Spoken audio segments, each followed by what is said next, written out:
Hello, and I'd like to share with you another Talmudic parable, another Talmudic story. It's taken from a section in the Talmud known as Shabbat.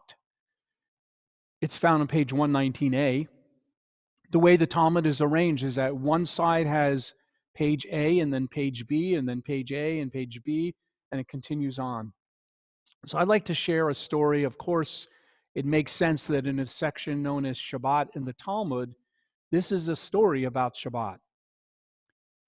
A gypsy fortune teller once told a man of meager means, "Be careful.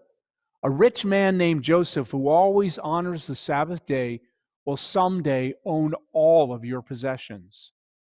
To prevent the fortune teller's prediction, the man devised a plan. He sold everything he owned, and with the money, he bought a precious gem. To keep his valuable new possession in safety, he hid it in the turban of his hat. But once, when he was walking and crossing a bridge, a strong wind blew off his turban and it fell into the stream below. Just then, a fish swam by and swallowed the hidden gem. The same fish was caught and sold on the market as the freshest and best catch of the day. "Who will buy this fish?" the fish seller said. "Who will buy this fine fish?" the villager cried. "Go to Joseph," someone suggested. "Certainly he will purchase this beautiful, fresh fish for the Shabbat." Joseph was delighted to buy the fish because he always wanted the best and freshest fish for the Sabbath. So he brought it home, he prepared it, he cut the fish open, and to his great surprise, inside he found the precious gem and later sold it for a large sum of money. The story about Joseph and the fish spread from village to village. In response, a wise rabbinic sage said, "Whoever spends for the Sabbath has a way to pay him back." Now, I have a fish that's a little bit different kind of fish, as you can see. My fish probably cannot be eaten, but it represents something important about Shabbat. Shabbat in Judaism is an idea. It's an idea to set time aside to be able to rest and relax. We're all crazy busy. We're running around. We're doing things. We're active. And we need a break from our normal routine. Now, I know some of you are in your home and you're not leaving and you're spending a lot of time in the house. So you need a Shabbat. You need a break even from that.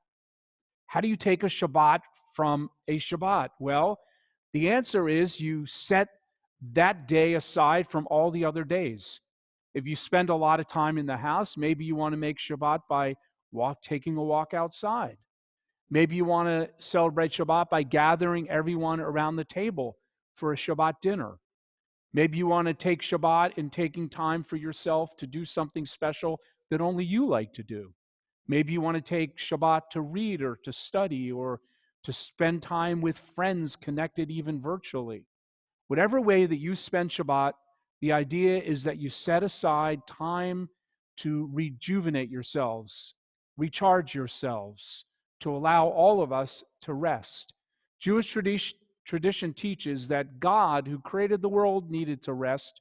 So even the more so, we human beings need to take a break from our normal routine. Whether that routine is staying in the house or going to work or going to school, we all need a break. As that wise sage said, "Whoever spends for the Sabbath has a way to pay him back."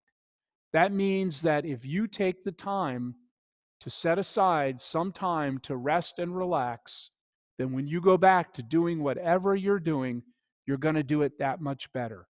I wish you a Shabbat of reflection, a Shabbat of joy, and a Shabbat of great, great rest.